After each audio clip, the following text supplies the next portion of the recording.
Welcome to the Basketball Show podcast. I'm your host, Paul Sir. Glad that you're with us today. We have a great podcast for you. We feature Steve Sir and Michelle Plouffe talking 3x3 in the upcoming Hoop City event in Edmonton on July 5th to the 7th. And we have a number of other guests. Ryan Wolstat talks about the upcoming draft in the Toronto Raptors and much, much more. Thanks so much for listening today and enjoy the podcast. I'm your host, Paul Sir, along with Brian Swain. And Ryan, first we're going to start, Ryan, we're going to jump right to the poll question.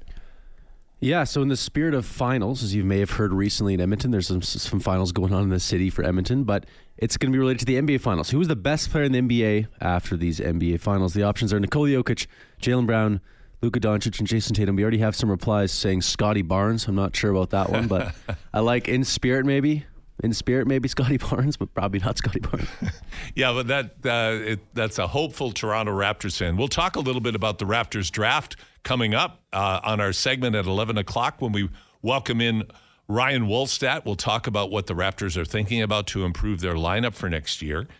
We have a great show today. And by the way, if you have any comments on the NBA Finals, on the Canada Basketball Olympic roster, we're going to talk about that in just a little bit as well. You can go to our text line at 833-401-1440. Again, 833-401-1440.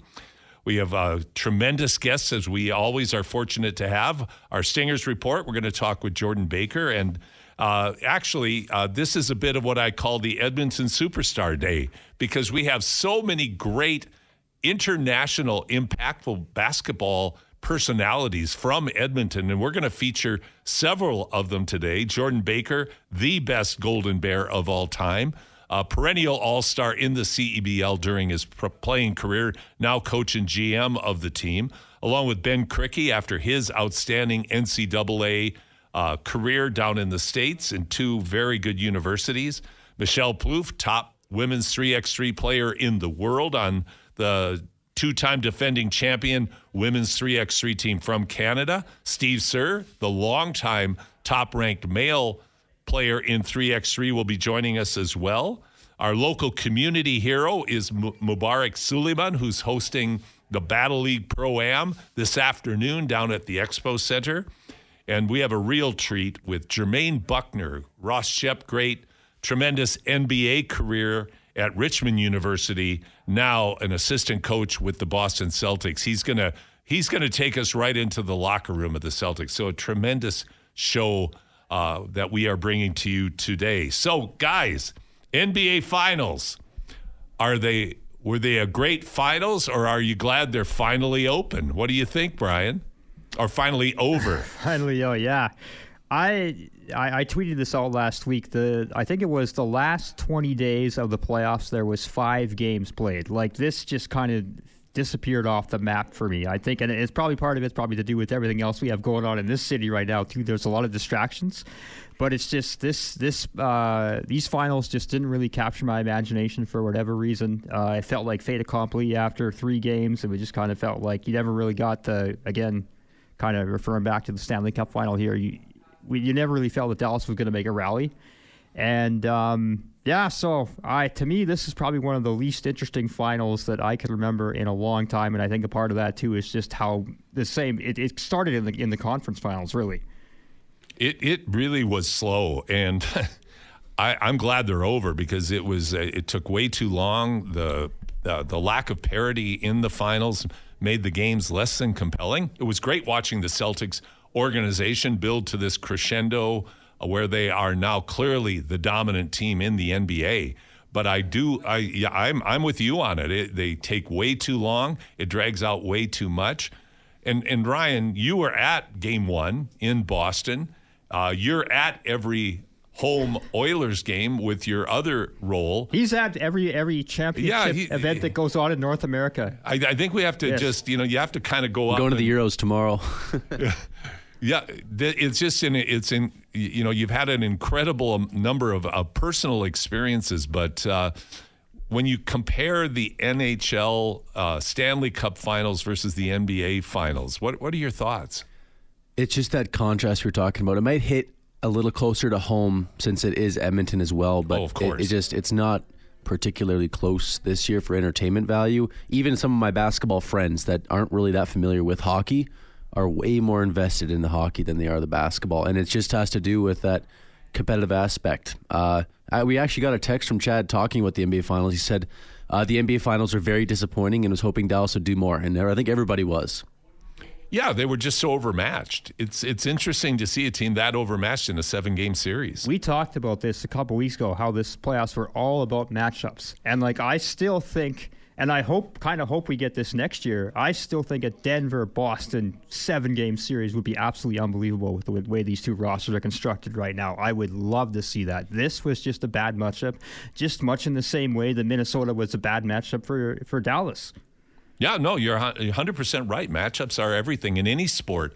I think a couple of things stand out to me. I'm one of those guys, Ryan, that you just described. I mean, living in Edmonton as long as I have, I've grown to appreciate hockey. Certainly don't consider myself any kind of an aficionado at all, but starting to understand the game better and marveling, absolutely marveling.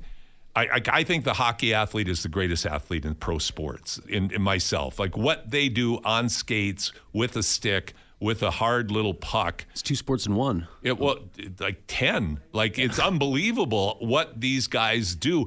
But here's the delineating factor for me. I love the fact that because of the nature of the game and its fast pace, there's so little attention paid to the officials other than when people don't like a particular call.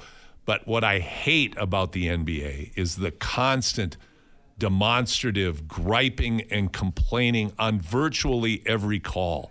I think that is demeaning to the game. I think it's taken so much enjoyment out of it, of watching these highly paid, in my opinion, overpaid pros out there whining about everything.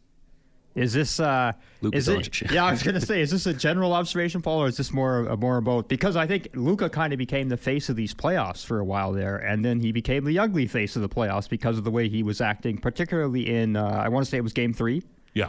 Yeah, when he basically he kind of, I don't want to say he quit on his team, but I watched him on the court stop playing while the play was going on. And Luka Doncic taking a charge? Like, when does that happen? Like that I mean, he hasn't taken a charge in his life, I don't think. And all of a sudden, for his 5th foul, he's turning his shoulder and complaining about an obvious block. I think. I mean, this has probably been going on in basketball forever. And forever. But I mean, it's gotten worse. So. I kind of think it's turned with the what I'll call the LeBron generation, because it's kind of started with I think, love him or hate him. I think we all can appreciate him. LeBron is very well known for whining, complaining. Well, yeah, I was going to crying put it more diplomatically, but he engages with officials quite a bit and lets his opinions be known and expresses himself in ways as he chooses to. We'll put it that way. Boy, oh boy, you should have been a lawyer. My gosh, that is so diplomatically put. I just think he absolutely distracts from his greatness by his whining. But my quick point there, sorry, Paul, is just he's the guy who's kind of influenced this generation of players, and now we're seeing the children of LeBron, if you will. Think of this: if people complained in the '90s the way they complain today, a game would take 8 hours because the game was so much rougher, more physical. And I'm not saying it was better. Well, it was better, but I'm not saying it was. I'll second you on that. Yeah, I mean, it was definitely tougher and more what I would call hockey-like. Now, it got carried away. Guys like Lambier had no business being in the league. They were just dirty and were just so over the top. But the overall physical play and games in the 80s and 90s wasn't an all bad thing, which I think elevates the greatness of players from that era even more. But I think this image of a mollycoddled, overly sensitive player in the NBA really detracts from the play. Now, the Celtics aren't bad. That's one thing I want to compliment the Boston Celtics. We have an interview with Jermaine Buckner coming up. And Jermaine, Ross Shep, great, wonderful NCAA career, 13-year pro career overseas, now in the coaching staff of the Boston Celtics. He really takes us into the locker room and you get an idea and an understanding of the professionalism of this organization. But what a refreshing organization in terms of their public face and what they emphasize as importance from their head coach down through their players, like the attitude of gratitude permeated all of their messaging. So to me, they're counterintuitive to this overall trend in the NBA of too much complaining. Yeah, I'll agree with the Celtics. You don't see that much of them in Celtics, and there are teams that you don't see these this side kind of show up as much. But overall, I think it's just become more acceptable to complain to refs, and I think we got to give officials a lot of credit too. I think they let guys get away with. I won't say get away with a lot, but they let them push the boundaries an awful lot. They let them push the boundaries, but there again, that's a mandate from the league. And I mean, we can go into an officiating conversation about any time about what do you call, what don't you call, what are the points of emphasis, what should be the points of emphasis, but also the star treatment, like all of those subjective things that you get into with the NBA are very, very interesting. I want to transition over, though, guys, to the Canada men's team roster for the Olympics. And I think the controversy, in some people's minds, of the exclusion of Corey Joseph from the tryout, not the roster itself, but from the tryouts. And the same with Bouchard as well. Here are players that have given a lot of time to the national team program as they have been building towards the Olympics. And here, I'll give you my stance, and I'm really interested in what you guys think. But to have Corey Joseph, just out of professional courtesy, should have been invited, especially when you have a number of other players that are great players playing overseas, like the Scrub brothers, great players. Both have played in the CEBL. Melvin Edgem, borderline NBA player. But with Joseph, he's been such a supporter, such a voice when other stars in the NBA are not playing for Canada. And to have what I would call a cold-shouldered exclusion from the tryout roster is just, to me, well, that'll be a topic for another time. But to me, it's bad form by Canada basketball. I agree with you there. It's not even about just this. Corey Joseph is not what he once was, just like as a basketball player, but that's not the point. He's still an NBA player, and there's a lot of non-NBA players on the roster. Putting Corey Joseph there is paying it forward. He was there with Team Canada for the 7th place finishes, the 5th place finishes. Actually, I think they had a bronze finish when he scored the game winner against Mexico a while ago. But Chris Boucher as well. Putting NBA talent on Team Canada roster is a foreign concept up to this point. Yep. Now they have an opportunity to have a full roster of NBA talent, and guys are not even going to be in the rotation. They're NBA players. Putting Corey Joseph there, he would not play very much, sure, but having that veteran leadership, it'd be crucial. He wouldn't have made the team, Ryan. No. Like, I have no doubt he would not have made this team with this roster, with this talent. Sorry to jump in on you there, but the fact was, give the guy the dignity of going to the tryout and getting cut. Brian, what are your thoughts? Yeah, I agree. I would have liked seeing Corey Joseph there, and I think I put him in a different class than Boucher. Like, Boucher is not showing up like Corey Joseph has. No. Nobody has shown up like Corey Joseph has. He was the only one who was there. We're not that far removed from the, if you want to call them the darker days, when it was tough to get any of these guys to show up. Yes. And Corey Joseph never failed. So that, to me, just he deserved to be there. He has every right to feel upset. This is, we're in a very interesting place now with basketball in Canada, where now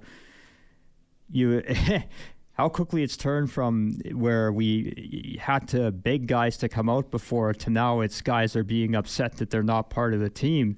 I guess it just shows the evolution of basketball in this country. But, you get into that difficult thing too, and there's lots of, I won't get into specifics here, but there's lots of examples of building national rosters, and you could even look at past Canadian national basketball team rosters, that how much of it is about awarding the players that helped you get there and were there in the tougher times, versus then and this may have happened 4 years prior in the process of getting there over a quadrennial and building to the Olympics.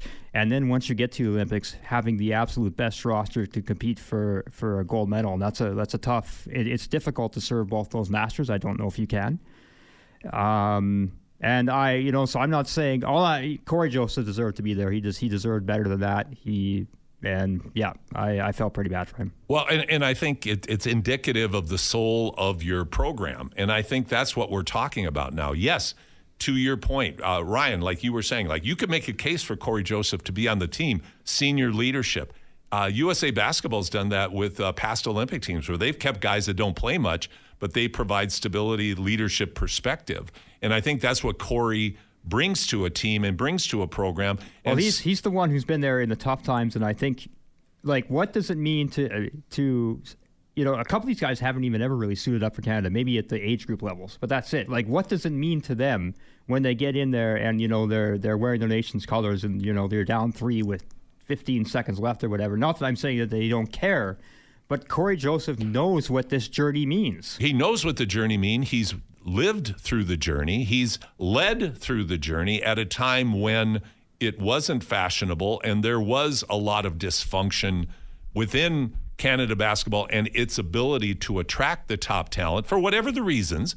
But, yes, definitely to your point, Brian, basketball in Canada has grown exponentially. We have great players, second most players in the NBA of any other nation other than the Americans. So that's all great. That's all well and good.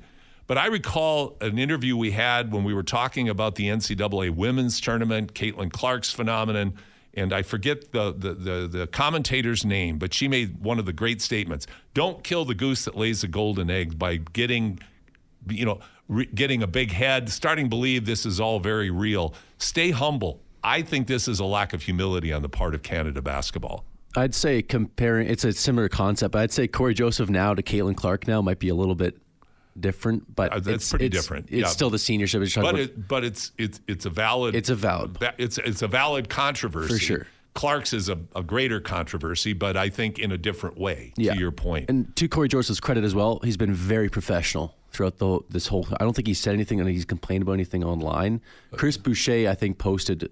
He said no comment or something like that. But I don't think Corey Joseph's actually done anything crazy. Not online, but in his interviews, you can tell he's salty about it. Understandably. I mean, I don't even know if I'd say it was salty so much, just justly upset. Yeah, upset and disappointed. And rightly so. 100%. No, it's.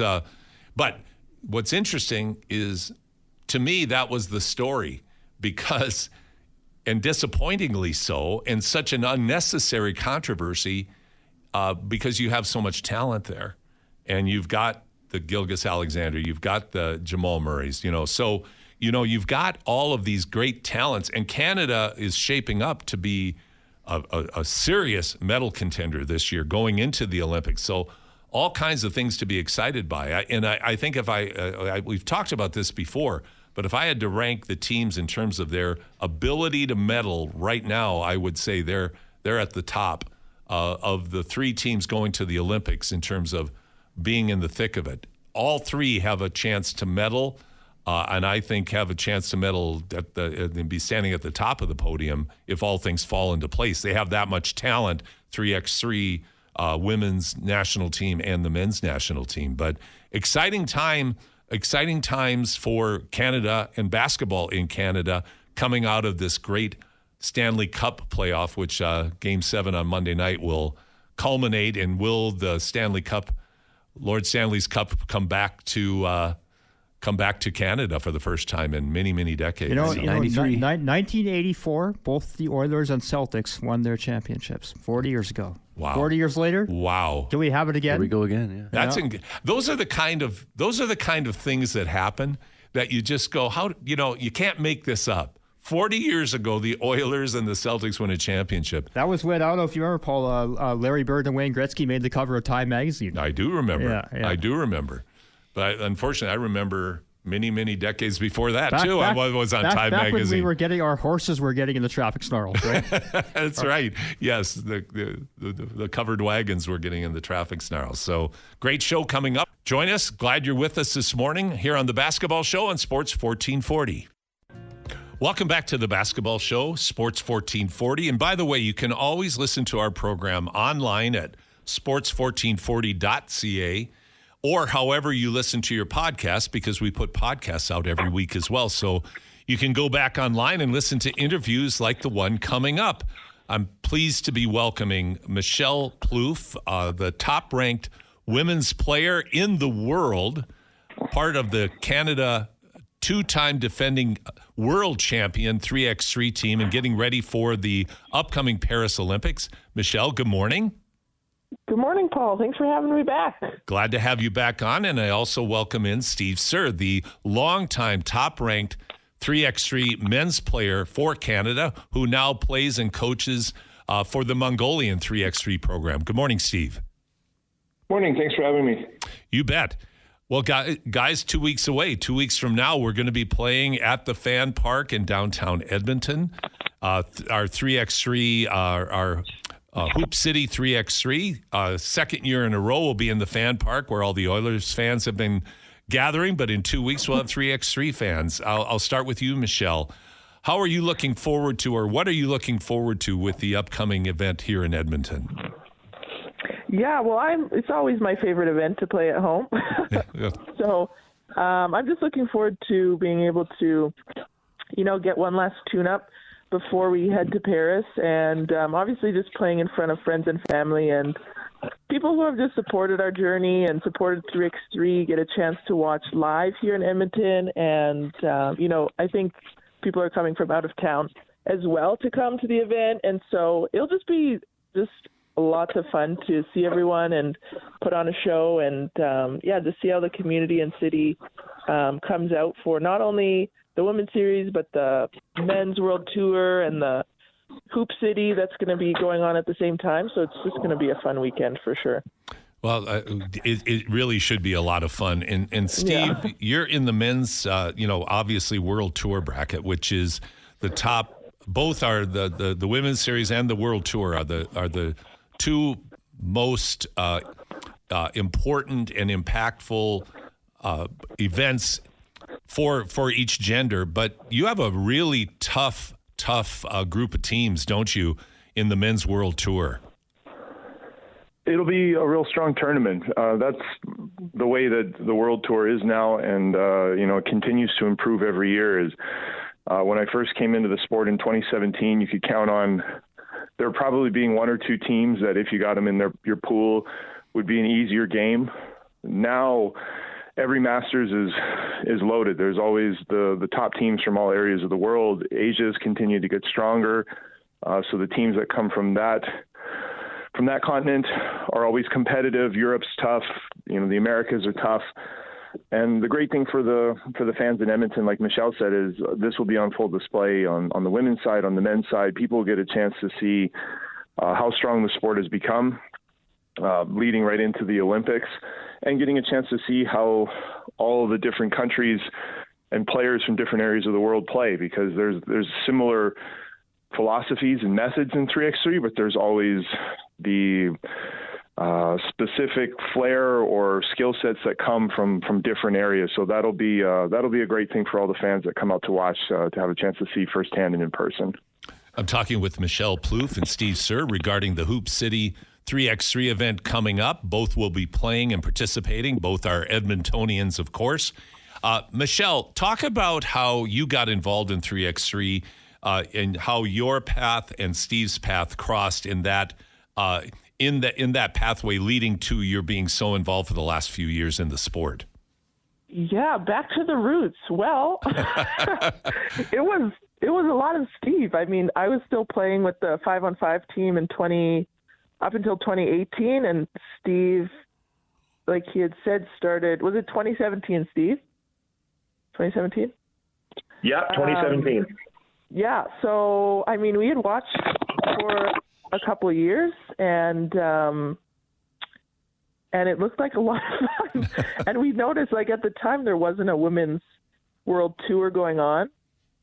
But through conversations with Steve, conversations with you, Paul, and with Paige as well,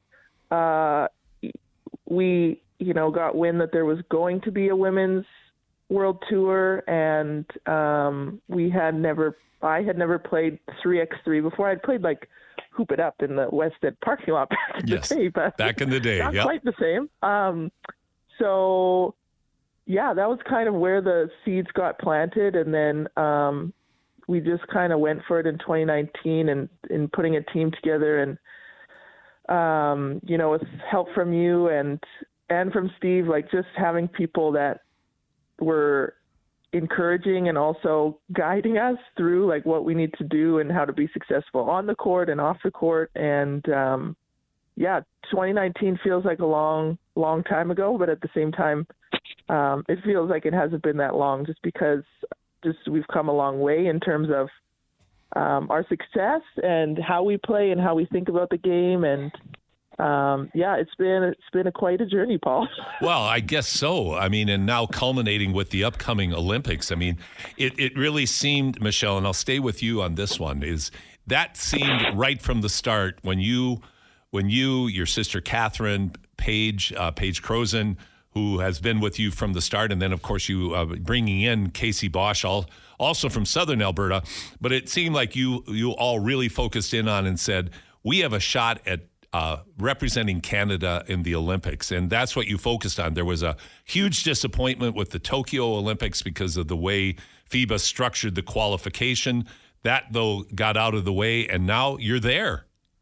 Yeah, it's crazy. I think it has all worked out how it's supposed to. Obviously, it's easier to connect the dots looking back than when you're in the throng of things. But our goal was always to qualify for the Olympics. Obviously, we came in and got started quite late. Like, it was 2019, and the Olympics were supposed to be 2020. So we were kind of hit the ground running real fast, fell on our face a bunch of times.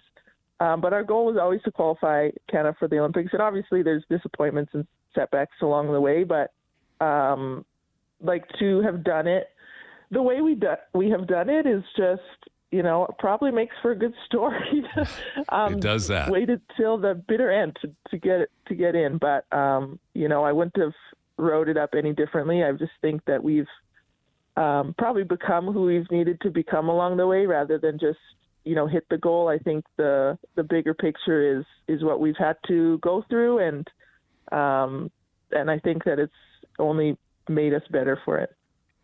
Steve, you play and work, and you play and coach in Mongolia, and a lot of people aren't familiar with the fact that Mongolia has been one of the most engaged and involved countries in the world for the longest period of time in 3x3.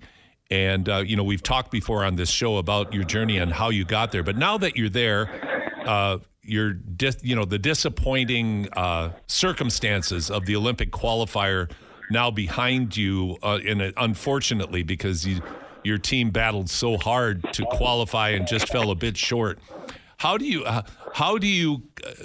go about your business of working with the men's and women's programs in Mongolia to take a nation that is not a basketball powerhouse by any stretch of the imagination and turn them into a very competitive 3x3 nation, both on the men's and women's side? I guess we're still figuring that out. But I think there's a few parts that go into that. One, the people who have been in charge of the planning and structuring of what Mongolia hosts, what we want to bring to the country has been the key component of it is trying to expose as many people as possible to what the sport is, create an understanding, create an excitement for it and an appetite for it. And that really has acted as a huge conduit to create excitement when it's 3x3 season in Mongolia. It's a very looked forward to time. It's a very anticipated time. And when these events start to roll through, you can always count on when they're outside and when there's the 4 good days of weather that Mongolia has, we can start to enjoy the actual sport. The second part of that is we're lucky because there's good financial backing. There's people that have wanted to provide this as a source of inspiration and motivation and optimism for the youth in the country, to show that positive things can happen within Mongolia, that show that if you follow a certain pathway and you continue to work hard, you can do special things in sport within the country. That was not always the case, given their history with communism and given their political climate. So those act as great motivators. But as I mentioned, it doesn't happen unless there's some people that have taken the time and put the effort towards making sure these events happen. It gives the athletes the opportunities. When I joined Mongolia 3 years ago, there was the beginning of it, and we've worked hard, and it hasn't just been me. There's been a few key people that have really given a lot of time, and we've continued to move the chains forward. The players are getting better. There's more people that are more interested in the sport, and I think that's really the special set of circumstance that has acted as making 3x3 the most popular sport in the country. Well, I would say this, Steve and Michelle. You are the pioneers of this sport in Canada. Edmonton has been, I think, the pioneer of the sport in Canada from a city standpoint, and your roles have been so integral in bringing this sport to national attention. But what you just described, Steve, and what work you're doing, Michelle, is really what we need to do in Canada as a nation to really elevate 3x3 into the basketball conversation in a more fulsome way. Thanks so much for your sacrifice, for your leadership, and the fact that you're both going to be playing in Edmonton in 2 weeks makes the event so much more meaningful. So thank you for being with me today, Michelle Plouffe and Steve Sir. Thank you. Thanks, Paul.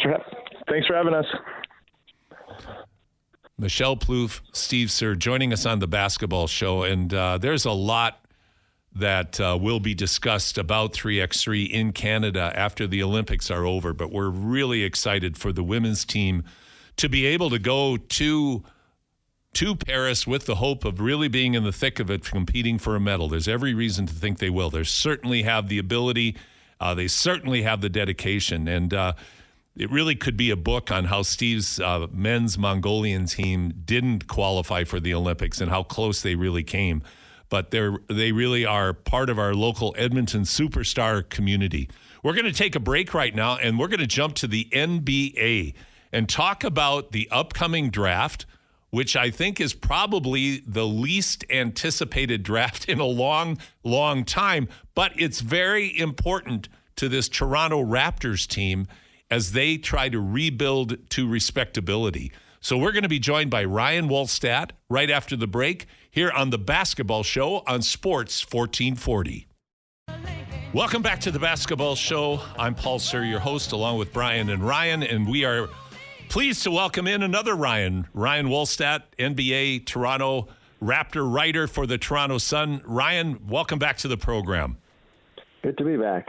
Great to have you. So, Ryan, we have the NBA draft coming up. I would have to say there is probably less attention paid to this draft, at least it seems on the surface, than to past drafts. Where do you think this ranks in terms of not just excitement, talent, availability for this particular draft in an overall sense?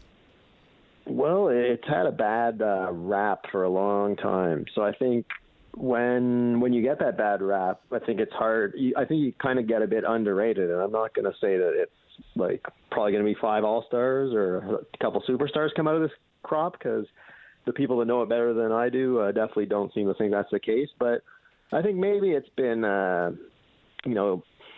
looked down on a bit too much. I think they're like every draft is going to have good players, as everyone always likes to say. Like it's probably comparable to, I believe it was 2013 when Anthony Bennett became the first Canadian ever to go first overall. And obviously that didn't really work out, and there was a lot of busts in that draft, not just Anthony. But you also got Giannis Antetokounmpo, one of the best players ever, came out of that draft, and Rudy Gobert, I think one of 2 4-time Defensive Players of the Year. So like they say, you're going to find someone in every draft, and you might just find someone really good. And that could well be the case. But either way, there's going to be good players. Just the level of talent of basketball in the world is just too high right now for that not to be the case. So I think it's not exciting like Victor Wembanyama last year, or Cooper Flagg coming next year with a few other guys. So it's not one of those super drafts, but I think it's got a lot of interesting names. And I think another reason it's not getting as much buzz is because a lot of the guys that projected to go at the top are international, so people know even less about them maybe some players that were in the NCAA for years. We were just talking about that before we came on the air, that the international component to this year's draft will most likely be real high because of the lack of marquee names coming out of the NCAA. So let's hone in on the Raptors, Ryan. What are their biggest needs and they have several, but what do you think this draft offers them the opportunity to address in who they might be picking? Well, they've got 19 and 31, and that's another interesting thing about this draft is it's the first time it's going to be a 2-day affair, so they're actually going to kick off the second day. And we talked to Dan Tolzman a couple weeks ago, and we're going to again on Tuesday. He's the basically the head of scouting and everything, the assistant GM of the Raptors. Has played a big role in getting guys like Fred VanVleet in the past. And he basically said he is expecting a lot of calls because now it's not just you don't go suddenly into the second round. You're going to have a bunch of time off before it starts again the next afternoon. So the Raptors are going to have a chance to make some trades. Maybe they'll be able to add some more picks, a player. I think, they've kind of been rumored all over the place. They might want to move back up because they lost that chance to draft in the top 10 when the lottery didn't go their way and they had to give it to San Antonio. But I think there's a chance to just see what I would do. And they don't ask for my advice ever, but I would kind of see who falls to them. Because I think there are some really interesting players that are going to fall. And like we said off the top, just because people don't really have a sense of the top guys in this draft, it's really muddled. So you might get a really good player that falls and that ends up being as good as someone taking 10, 15 picks ahead. So I think what they need to do, to get back to the question, is I think they really stunk at almost everything last year. They were good at passing, but they still need shooting. They need size. They were terrible on the boards. So I think they need defenders. Those will be the things I'd be looking at. You're not going to solve it all in one draft, and they're still in the early stages of a retool. They have one stud in Scotty Barnes and some other good players, but they need a lot of help. But I think if they could get a big man and they desperately need another point guard, a backup point guard, I think that would be pretty big for them. If you could pick one player, Ryan, and you were the Raptors management, and you could draft one player, knowing full well that player may not make it down to the 19th or 31st pick, what one player would you draft right now that you think would address the deficiencies that you just described? You know what? I don't really have a guy that's going to step right in immediately and solve the problems because I just think they're too big, actually. I don't think there is that one guaranteed guy in this draft. But I have a few names that I think if you maybe have a gap year or a redshirt year and you're waiting and then you're ready a couple years from now when you think you're more ready to compete, I have a couple guys. One of them is Nikola Topic, who's the Serbian guard who was supposed to go in the top 3, but partially tore his ACL. I think Darko Rajakovic, the head coach, probably has the full book on this guy. His dad was a star for Serbia.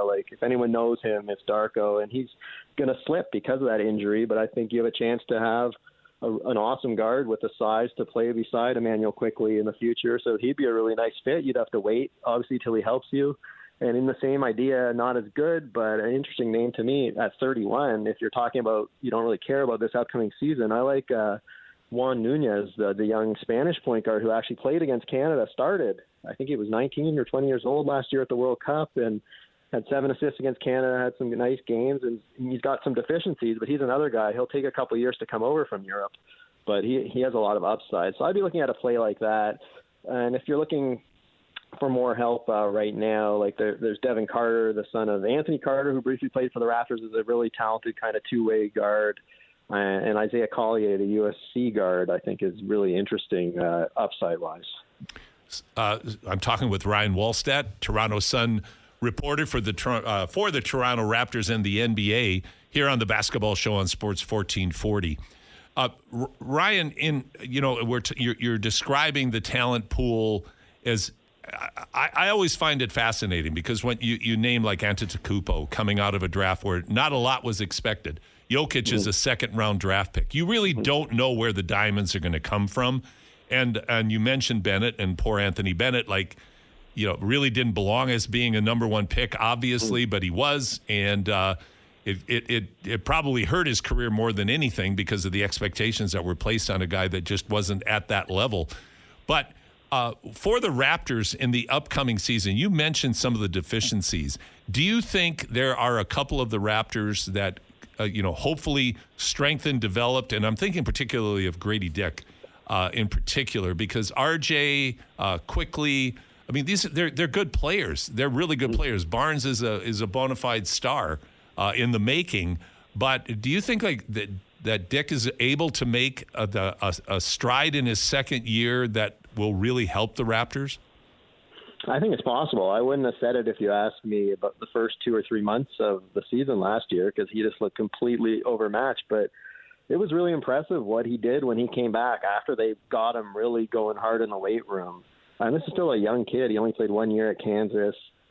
Still a lot of developing to do with his body, and just the jump he made as a player to basically, he was one of the better rookies in the league the last couple months of the season. He was one of the best shooters in the league the last few months. So I think he's still going to need to get even bigger and stronger, because defensively he tries really hard, and he was one of the only Raptors that would actually try to take a charge last year, which was admirable. But, he's got some work to do on that end. But I think offensively, yeah, he can, just the way he can shoot, the way he moves around, and they've got some passers who can find him. I think he could be a big help next year.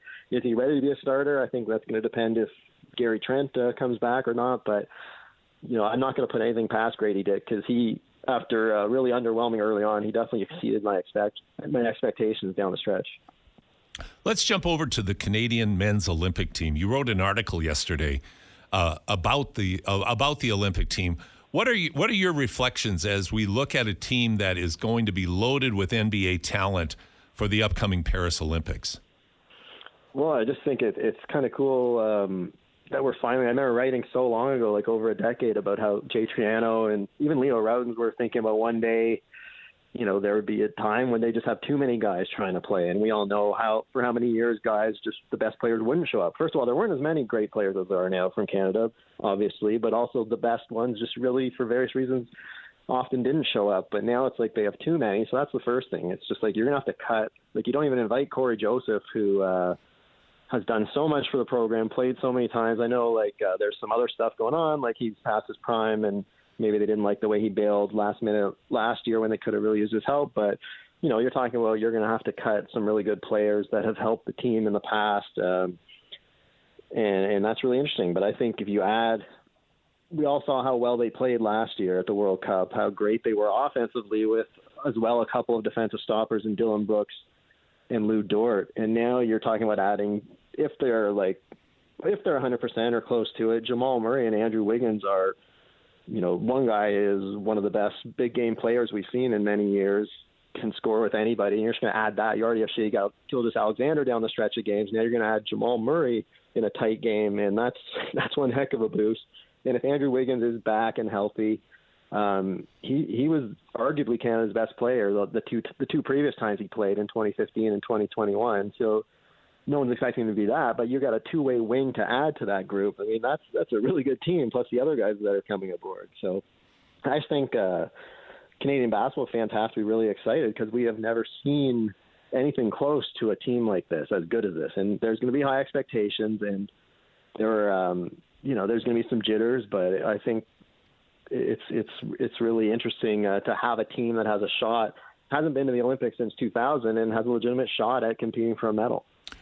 100%. At one point, and I can't remember the exact year, Ryan, but Mike Krzyzewski said in 2020 or 2024, Canada is going to be on the podium, because he saw all of that talent coming up through the system, coming through the prep schools in the U.S., going into the U.S. NCAA Division I blue blood schools. So, yeah, the time has arrived. And, yes, the pressure's on, but they've got the players to handle that pressure. They're battle-tested, NBA champion in Murray. It's very, very exciting time, and it really will be. To have 3 teams qualify for the Olympics in basketball, and all, certainly the men would have to be the one that you single out right now and says has the greatest chance of medaling, but the 2 women's teams as well will be in the thick of it. Very, very exciting Olympics coming up for basketball fans in Canada. Yeah, the senior women's, they've been knocking on the door. They've done everything but, do well at the Olympics. So that's really exciting as well. Really is. Ryan, thanks so much for taking the time today. I look forward to doing this again real soon post-draft, see what the Raptors are able to put together and how that will affect the team makeup for next year. But thanks so much for joining us today. No problem. Always good to speak. I'm going to talk about the Community Superstar Spotlight that we feature every week. Saying goes that it takes a village to raise a child. The same holds true that its partners offer safe and fun experiences to people, and it takes special people to do that. The basketball show features a conversation with one of these partners every week, like the one we just had, that give their time, energy, and commitment to offer places for kids of all ages to play, watch, and enjoy basketball in and around our city and province. I'd like to thank our weekly partners, Wheelchair Basketball Alberta, the Africa Center, Fresh Nets, the Edmonton Basketball Association, and the Edmonton Basketball Officials Association for all that they do. Ryan, let's jump to you. What are our poll results for this week? Overwhelmingly Nikola Jokic, and honestly, that's probably still fair. I'd like to see that recency bias didn't play a massive factor in this, although it did certainly play a little bit. Jaylen Brown, second place, had 12% of the votes. I'm not sure he's the best player in the world right now. But yeah, Jokic, overwhelmingly favorite. 90% of the votes chose Nikola Jokic. Well, that's, deservedly so. And Brian, you were commenting about how we excluded many deserving candidates, and you are absolutely right. But there was a bit of methodology here, is that we were trying to see how recent success can influence people's perception of a particular player, aimed mostly at Jaylen Brown, who was the MVP in the Eastern Conference Finals and then in the NBA Championship. But I think it's safe to say you thought there were a couple of significant exclusions from the list that we made. A certain Greek and a certain Canadian, but that's all good. But you know what's interesting, though, talking about that is how I'll even say this, my opinion of Jaylen Brown has certainly been greatly enhanced, I guess we'll say, over these playoffs. I think everyone's has. I think until these playoffs, it was always like Jason Tatum was the guy, and Jaylen Brown was the Pippen to his Jordan, right, or whatever other combination a duo you want to use as a comparison. I'm not so sure if that's the case now. Like, Jaylen Brown has just shown so much, and a great interview there you had, Paul, with Jermaine, giving some great insight into what makes Jaylen Brown tick. But yeah, I kind of got a chuckle that now we're suddenly talking about him as one of the top players in the world. But good for him, man. He really had this was a coming out party for him, wasn't it? These playoffs. It was, and he was tremendous. I think the thing that impresses me the most about Jaylen Brown is how he plays both ends of the game. Like, he's really a good defender. He's one of the few NBA defenders that actually fights over the top of screens in the NBA. It's one of the things that drives me nuts about NBA defenses are screens 40 feet away from the basket that they automatically switch on, where Brown was fighting over in order to stay on Luka Doncic, and he did a good job on Luka. The combination of Derek White, Drew Holiday, and Jaylen Brown on Doncic and Kyrie really was one of the major reasons why the Celtics triumphed 4-1 over the Dallas Mavericks. Let's jump now to the Los Angeles Lakers and the hiring of J.J. Redick. Knowing, Dookie, and we all know how there's love-hate with Duke, whether it's Christian Laettner or J.J. Redick. J.J. Redick has been controversial. I was just watching a Jerry West clip this last week where he was commenting on JJ's take on Bob Cousy playing against plumbers and firemen, which for me is the reason not to hire JJ Redick. That was such a bad commentary in my opinion. But JJ Redick's, he does his podcast alongside a guy named LeBron James. He's now the head coach of the Los Angeles Lakers. LeBron has opted out of his contract, but everybody thinks it's so he can sign a contract with a no-trade clause and stay with the Lakers, and with the hope of playing with his son, Bronny. So all of that clouds the what I think is the core issue. And Ryan, you were mentioning that you had an opinion on the hiring of J.J. Redick. Is it a good hire or is it not a good hire? It's just might as well do it because it's LeBron's guy. JJ Redick is an incredible basketball mind, but coaching, as you know, Paul, is just a different world than just being a good basketball mind. You have to manage egos. You're managing grown men that their whole life have been the best player on their team. So JJ Redick, if I'm him, I'm hiring people around myself that have been veterans in the coaching space. I'd hire couple of ex-head coaches that can help me call the shots and provide that veteran experience that I just haven't experienced yet, from JJ Redick's perspective. He said that he's coaching 8 to 9-year-olds like last year, and all of a sudden he's coaching the most famous, or one of the top 2 most famous franchises in sports. So quite the turnaround for him. Well, it is, but I remember one of the Minnesota Timberwolves assistant coaches, and I forget the gentleman's name, that when Chris Finch had the knee injury and couldn't be up on the sideline, was standing up. He's a football coach. The journey to NBA coaching is a very, very unique journey. You do not have to go through this very set level of high school to college to NBA.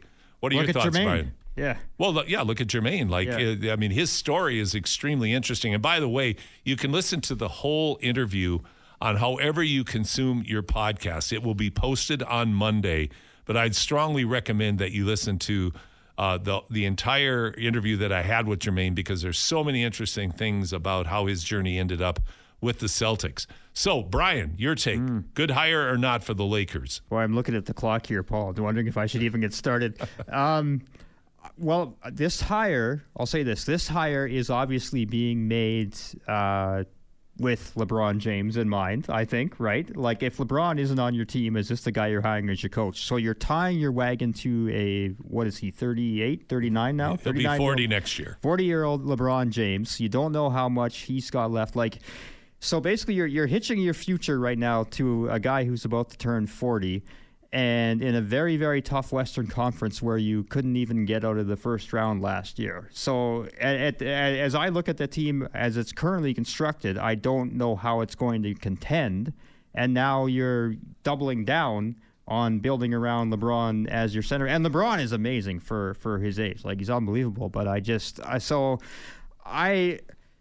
don't know if it's the right move. And JJ Redick could turn out to be a fantastic coach, and it's the right move anyway, because LeBron or no LeBron, you've got yourself a wonderful coach. We have to look at the success of Steve Kerr. You can go right from broadcasting into coaching and be successful. A lot of it is who you surround yourself with. I think Steve Kerr was hired more on his coaching merit than who he knew, though.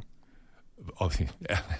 Spoelstra could be an example too. Yes, Spoelstra, Pat Riley. I mean, these are all guys that made that transition. I totally agree. I mean, that's the different dynamic, and that's kind of where I was going to go with this.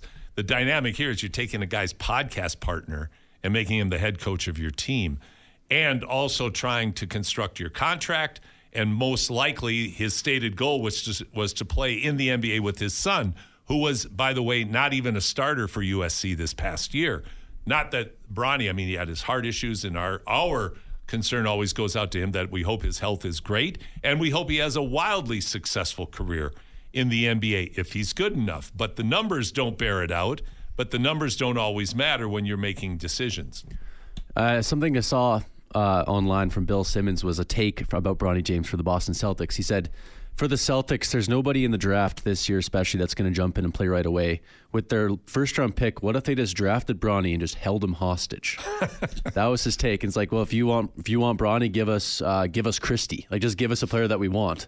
And that would create one of the more weirder situations we've ever seen in NBA history. But it's a take for sure. I think it's actually kind of a cool idea for the Celtics, but it would create a weird narrative. Leave it to Bill Simmons to come up with something like that. That's for sure. Bill's known for his ability to rankle people. Let's just put it that way.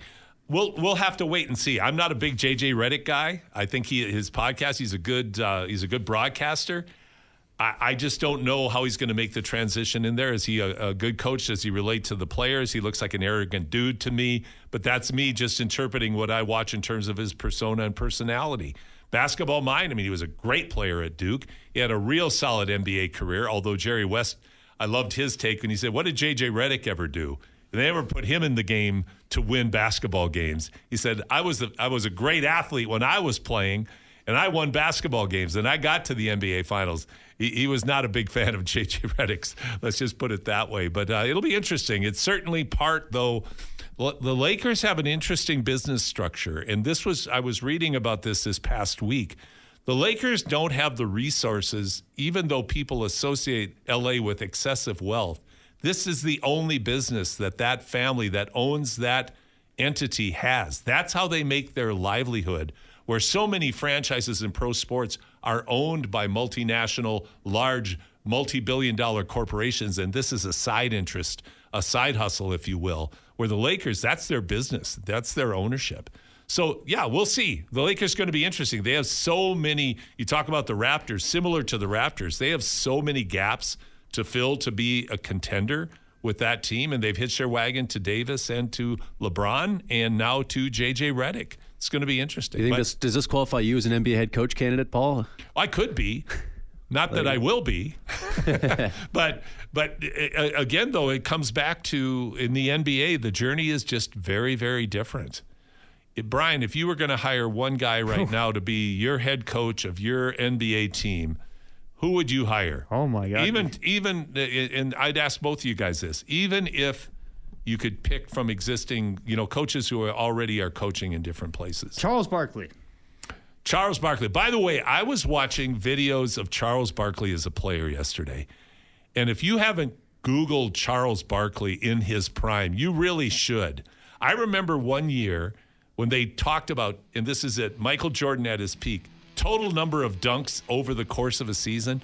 Barkley had 2 times as many dunks as Michael Jordan.